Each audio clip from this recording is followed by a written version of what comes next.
in this moment where mystic and modern meet, in this moment of empty tombs and heavenly messengers, in this moment of life, of death, of resurrection, we come.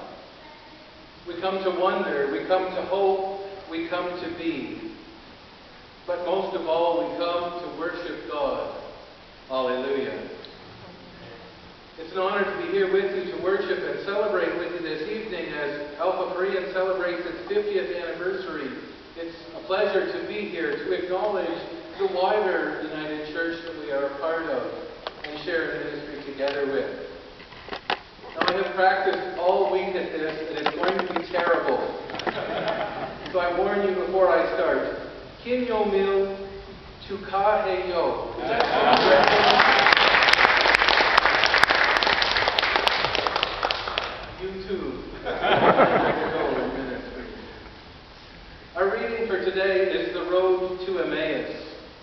Friends are leaving town in fear, in wonder, in grief, and in sorrow. They're making a new path. They're starting afresh after the loss of a friend, their mentor, the one that they call Jesus.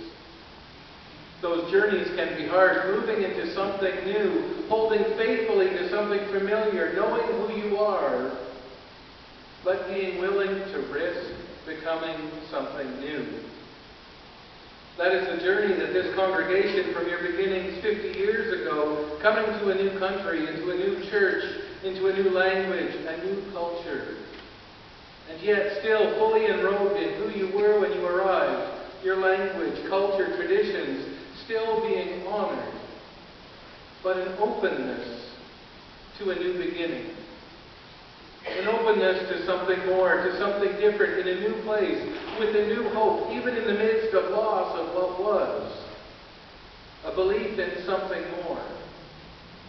This was both an ending and a beginning, not unlike our Easter story.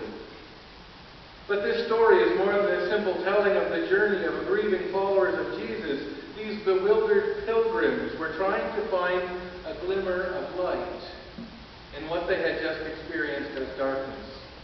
They were searching for a resurrection hope, being sustained by a Holy Spirit.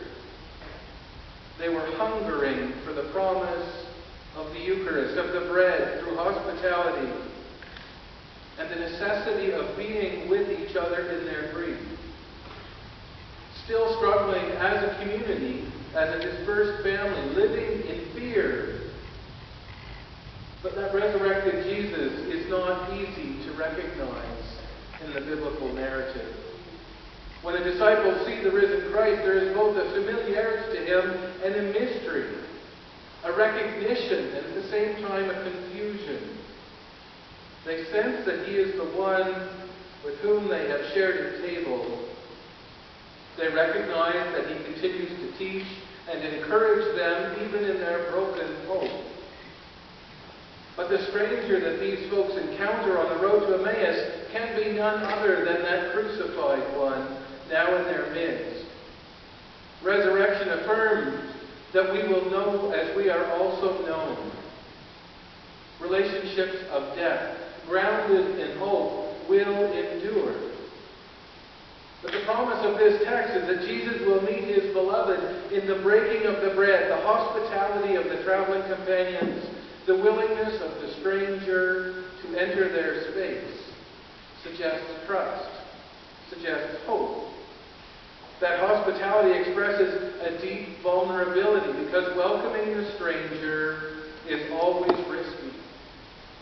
The tables might get turned for good or for ill, but this is risky. Welcoming the other puts at risk what has been known. Every person that enters into a community of faith changes it. And that is healthy, but it's also very scary.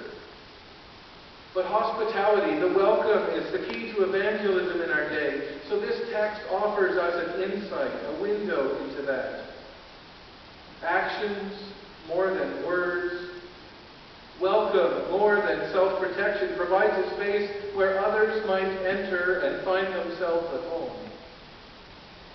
Sharing a meal removes boundaries and allows us to enter a new communion with the one who meets us wherever we gather at the table, or at any table that offers welcome.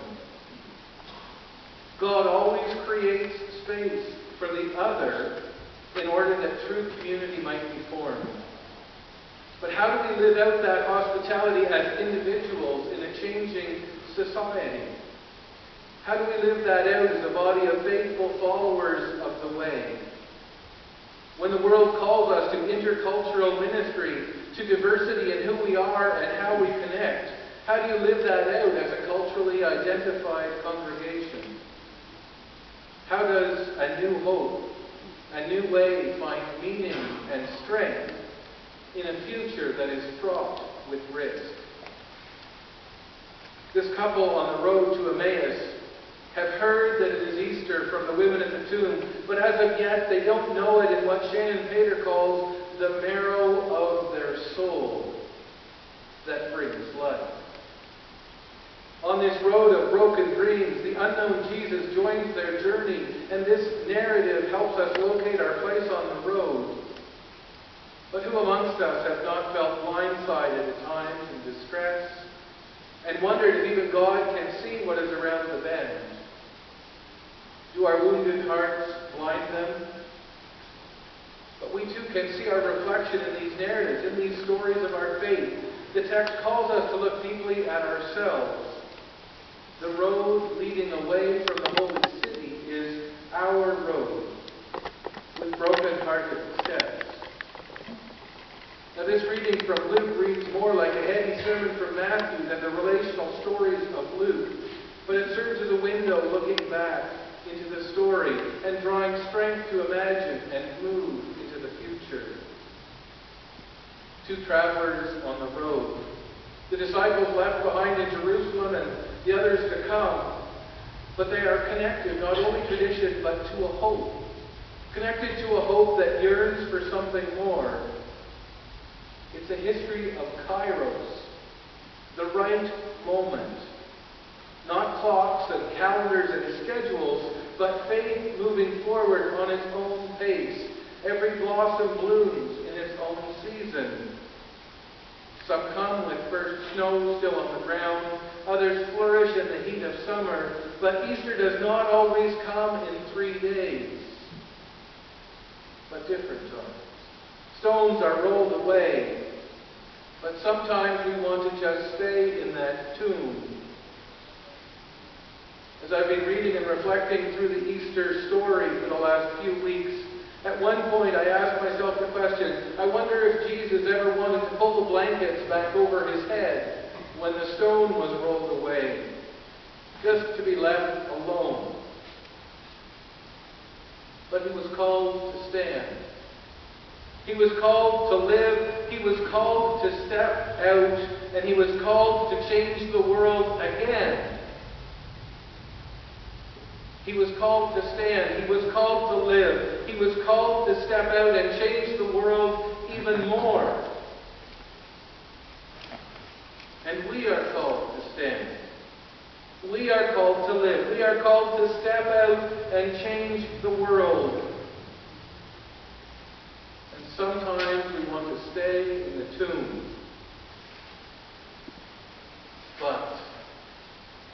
And in any writing, whenever you hear the word but, it changes everything you've said up to this point. But then they shared in a meal. Jesus takes the bread and the blessing, and in the breaking, new life and new sight is offered. The emptiness is over. The memory of the heart is warmed, and hope is revealed. Shannon Pater says, in a moment of tangible love that embraces the brokenness, the rays of Easter's sunrise illumined their entombed hopes. She continues, broken bread offers the courage to leave the grave clothes behind. The weary travelers feel alive. Their hearts are renewed. In that moment of the breaking of the bread, the beams of resurrection's dawn reaches them. This Emmaus story serves as a transition between the empty tomb and the appearance of Jesus. The setting of this story in the context of the journey is typical of Luke, who always places Jesus' mission in the context of a journey. The community would become known as people of the journey, people of the way. The story reaches the climax with a meal shared. As evening approaches and Jesus appears to go on his own way, the disciples implore him, "No, stay with us." And like the United Church, Luke always has a meal involved in the story. It's a hallmark of Luke, and full understanding of who Jesus is and what his death and resurrection mean comes at the meal.